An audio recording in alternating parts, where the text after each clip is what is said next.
You think attraction is something you figure out with words, but the body already told you everything and you weren't listening.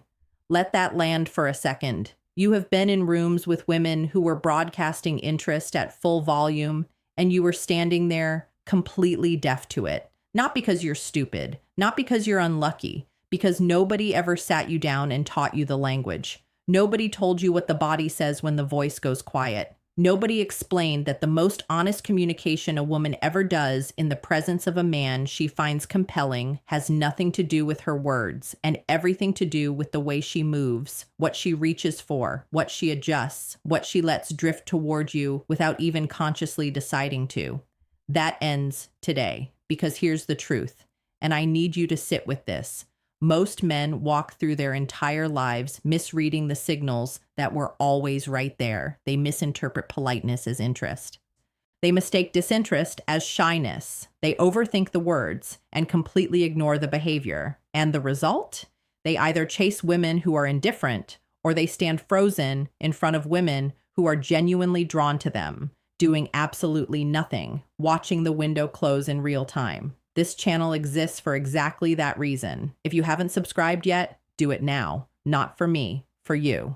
Because you need a place where someone will tell you the truth without softening it, without selling you fantasies, without padding the hard stuff with comfort. You need reminders. You need clarity. You need someone in your corner who respects you enough to be straight with you. Hit subscribe, turn on notifications, and let's keep going now. Let's talk about what's actually happening. Here's what most men believe. They believe that if a woman likes you, she'll tell you, she'll say it clearly, she'll make a move, she'll find a reason to be around you. And look, there's a version of that that's true, eventually. But in the early stages, in the pre-verbal pre-confession stage of attraction, women do not communicate the way men do. That's not a criticism of women. That's not a complaint. That's just biology and social conditioning working together in a very specific way. And if you don't understand it, you will keep missing it. Here's the thesis. Here's what it really means when a woman touches certain things in front of you, adjusts certain things in your presence, or reaches for objects in a way that seems small but isn't small at all. It means her nervous system is responding to you. It means her body is doing what bodies do when they're in the presence of someone they're drawn to. It's self-soothing, it's self-presenting, it's proximity-seeking. It is not random. It is not coincidence. And the science, the actual behavioral science, the psychology, the evolutionary biology backs this up completely. Let me walk you through the reasoning ladder because I need you to understand this from the ground up. Start with the misconception. The misconception is that attraction is mostly verbal. That if a woman is interested, she'll make it obvious through conversation, through flirting, through direct communication. This is what most men operate on. This is the framework they use, and it fails them constantly. Why? Because verbal communication in the context of attraction is often the last thing to show up, not the first. It's filtered through social anxiety, fear of rejection, social reputation, past experiences, and about 1,000 other variables. What comes first, what is almost impossible to fully suppress, is the body. Now, the hard truth. The hard truth is that researchers studying nonverbal communication have found consistently that somewhere between 65 and 90% of all human communication is nonverbal. 65 to 90%. That means the words you're hanging on, the words you're analyzing, the words she said or didn't say, that's maybe 10 to 35% of what she's actually communicating. The rest of it is happening in posture, in touch, in proximity, in what her hands are doing, in where her feet are pointed, in what she reaches for and adjusts and fidgets with while you're talking to her. You're reading the footnotes. You're ignoring the whole book. Now, the root cause. Why does this happen? Why does the body betray attraction before the mouth does? The answer goes back further than we're comfortable with. It goes back to our evolutionary wiring. Human beings spent hundreds of thousands of years communicating through behavioral signals before sophisticated language existed. The body has a longer memory than the mind. When the nervous system activates, when someone around you causes a spike in attention, in arousal, in interest, the body responds automatically. Blood flow changes. Micromuscles in the face shift. Self-grooming behaviors spike. Touch becomes a form of self-regulation, a way of managing that internal charge. She doesn't decide to smooth her hair when you walk over. Her nervous system does it for her. She doesn't choose to cross and uncross her legs while talking to you. Her body is managing a low-level restlessness that only shows up around stimulation she finds compelling. That's called involuntary attraction signaling, and it is among the most honest communication that exists between two people. Now, what does it cost you when you miss this? When you're standing in the middle of an involuntary attraction signal and you don't recognize it, you default to inaction. Or worse, you default to the wrong action. You stay in your head. You overthink the words. You wonder if she's really interested. You rationalize your own hesitation by telling yourself you need more evidence. And while you're in your head, she's watching your response to her signals. Because here's something men don't fully understand. A woman sending attraction signals is also evaluating how you receive them. She is watching to see if you're present enough, confident enough, self-aware enough to register what she's doing. Your failure to respond is itself a response, and it often reads as either disinterest or obliviousness. Either way, the window narrows. Either way, she recalibrates. Either way, you lose the moment. That's what this costs you. Not just a single interaction, a pattern, a life pattern of missed moments that accumulates into a story you tell yourself about being unlucky in love, or women being confusing, or attraction being random. It's not random. You were just never taught to read it. Let's get specific. Let's talk about the actual behaviors, the touches, the gestures, the self-directed contact, and what they mean, backed by the research.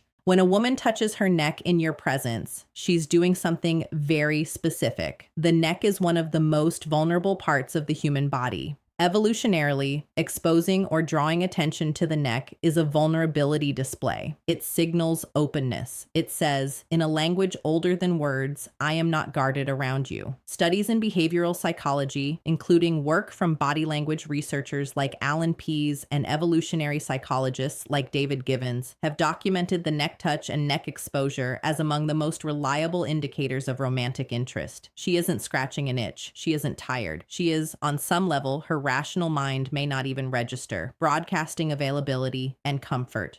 When a woman touches her hair, runs her fingers through it, smooths it back, twirls a strand, that is self-grooming under social pressure. And what triggers self-grooming under social pressure? The desire to be perceived well, the desire to present. Primatologists have documented this in non-human primates for decades, and the same mechanism operates in humans with remarkable consistency. When a woman is in the presence of someone she wants to be seen favorably by, her grooming behaviors increase. She becomes more physically self-aware. She starts managing how she looks almost unconsciously, because her biology is saying, this one matters. Look your best. You are the trigger for that behavior. That's not nothing. That's everything. When a woman touches an object near you, adjusts something on the table, fiddles with something in her space, reaches across you for something she could have reached for from the other direction, pay attention. Proximity and reach are forms of spatial communication. When someone wants to be physically closer to you, they find reasons to close the gap. That reach across the table wasn't accidental. That adjustment of the seat next to yours instead of the seat farther away wasn't a coincidence. The body moves toward what the mind is drawn to, even when the mind hasn't made a conscious decision yet. When a woman touches you on the arm, the knee, the shoulder, even briefly, even in the context of laughter or emphasis, that is deliberate contact. I know it may feel casual. I know she may frame it as nothing. But research from University of Miami psychologist Tiffany Field, one of the leading figures in touch research, has documented that casual touch in social contexts is highly regulated by the toucher's internal comfort and interest levels. People do not casually touch those they are indifferent to. Touch is intimacy. Touch is a test. Touch is her nervous system saying, I want to see how physical contact between us feels, and I'm willing to initiate it to find out. If she's touching you, she is interested. Not necessarily in a relationship, not necessarily in a long-term commitment, but interested, curious, open. And if you want more than curiosity and openness, that is your invitation to lead. Now, I need to stop for a moment because I can already feel where some of you are going in your head. You're thinking, okay, so I just watch for these signals and then I make my move.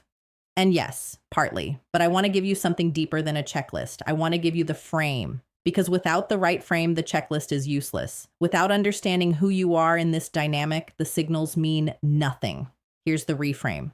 The reason this information is powerful is not because it gives you a strategy to win over women. If that's how you're hearing this, go back and listen again. The reason this information is powerful is because it returns your perception to reality. You've been operating in a distorted reality, one where you overestimate words and underestimate presence, where you wait for explicit permission instead of reading the actual room, where you second-guess signals that are biologically ancient and unmistakably clear.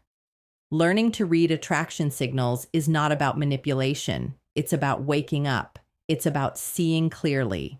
It's about being present enough, grounded enough, calibrated enough to receive what is actually being communicated to you instead of living in your head while life happens around you. That's the reframe. Now let me tell you about the man. There is a man you know, maybe you've met him, maybe you've just sensed him in a room, who seems to operate on a completely different frequency than the average guy. Women are drawn to him in ways they can't always articulate. They adjust themselves when he walks in. They find reasons to be near him. They laugh at things he says that wouldn't be funny from anyone else. They touch their hair. They smooth their clothes. They reach for things near him. You've seen it. You've probably felt a small, quiet resentment about it, or a confusion, because he doesn't seem to be doing anything special. He's not running lines. He's not performing. He's not working the room with some kind of strategy. He's just there. Fully, clearly, steadily there. This man is not magnetic because of his looks, though he may be good looking. He is not magnetic because of his money, though he may have some. He is magnetic because of his relationship with himself, because he is not in his own head, because he is not narrating the interaction from a distance, trying to decode and strategize in real time. He is present, he is anchored, he knows what he wants, and he's comfortable with that knowledge. He doesn't need her approval to feel okay in the room. He doesn't need her to touch her hair and smile before he feels like he has permission to be confident. His confidence precedes the feedback. That's the difference.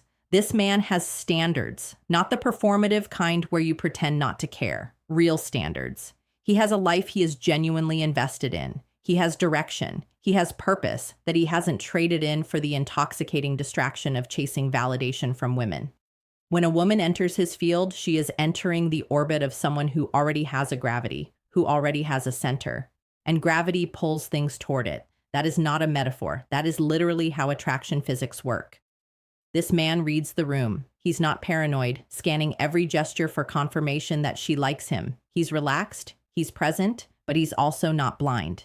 When she smooths her hair for the third time, when she laughs and touches his arm, when she finds reasons to angle her body toward him, to linger, to ask questions that extend the conversation, he notices. He doesn't panic. He doesn't immediately overcommit. He simply registers it with internal calm and responds accordingly.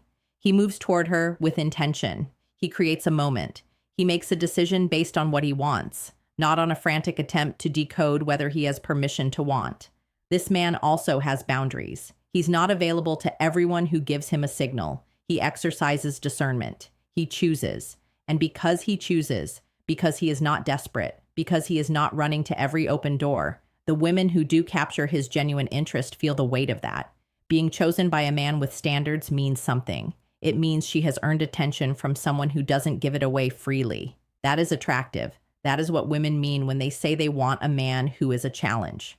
They don't mean they want someone who plays games. They mean they want someone who has real standards and real self-respect, so that when he gives his attention, it means something. That man is not a fantasy. That man is the version of you that becomes possible when you stop operating from scarcity and fear and start operating from presence and clarity. That's what this work is about. Now let's get practical, because clarity without action is just entertainment. Stop waiting for certainty before you act. You will never have certainty. The man who waits for absolute certainty before making a move is the man who watches every opportunity dissolve. Certainty is a fantasy. Presence is real. When she is touching her neck, when she's found reasons to graze your arm twice in 10 minutes, when her body is angled toward you and her feet are pointed at you and she's asking you questions to keep the conversation alive, that is enough. Act. Stop narrating the interaction while you're in it. The moment you step out of presence and into your head,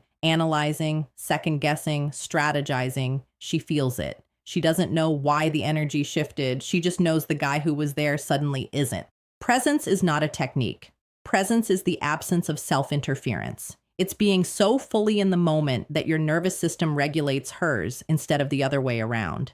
Stop living in the commentary. Live in the moment. Stop confusing attention with attraction. Not every smile is a signal. Not every laugh is an invitation. Some women are warm and friendly with everyone. Some women are socially skilled in ways that feel personal but aren't. This is where calibration matters. One signal in isolation means very little. A cluster of signals, sustained eye contact, proximity seeking, self-touching, repeated casual contact, body orientation toward you, extended conversation beyond social obligation.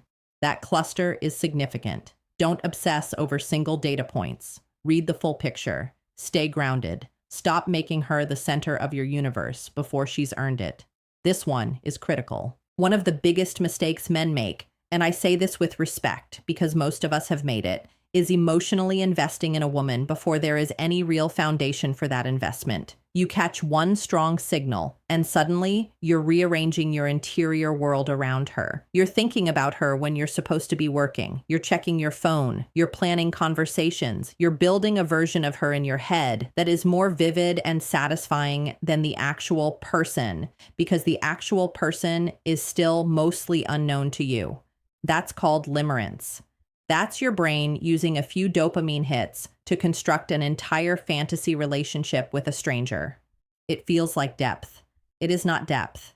It is projection. And it makes you needy and unfocused in exactly the moments you need to be steady and grounded. The antidote is simple. Stay in your life.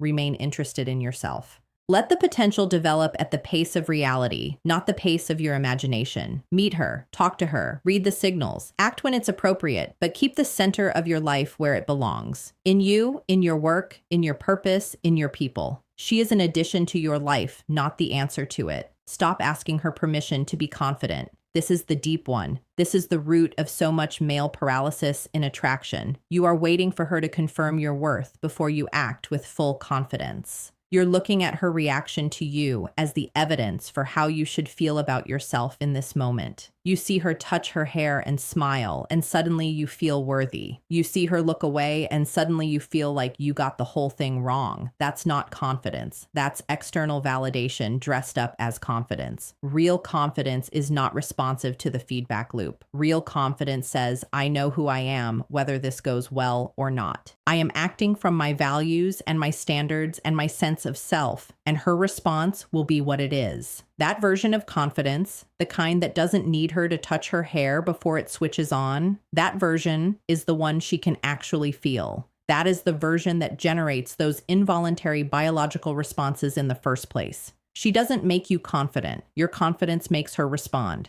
Get that backwards in your head, and you will spend your whole life dependent on signals from women to access your own power. Get it right, and you'll stop chasing signals entirely because the signals will start finding you. Now do this. Start noticing, not obsessively, not with a clipboard and a checklist, but with the calm awareness of a man who understands what's in front of him. When you're talking to a woman, stay present enough to notice what her body is doing. Notice where her attention goes. Notice what she adjusts, what she reaches for, whether she finds reasons to maintain proximity. Don't react immediately, just register it. Build your internal database of what's real versus what's just politeness. Build your calibration. The more present you are, the more accurate your reading will be. Then act from clarity, not from desperation. When the signals are real, when the cluster is there, when your gut and your eyes are telling you the same thing, move toward her with intention, not with lines, not with performance, with directness and warmth and the steady confidence of a man who knows what he wants and isn't afraid of a no. A clean, grounded, direct expression of interest from a man who respects himself is one of the most attractive things on earth.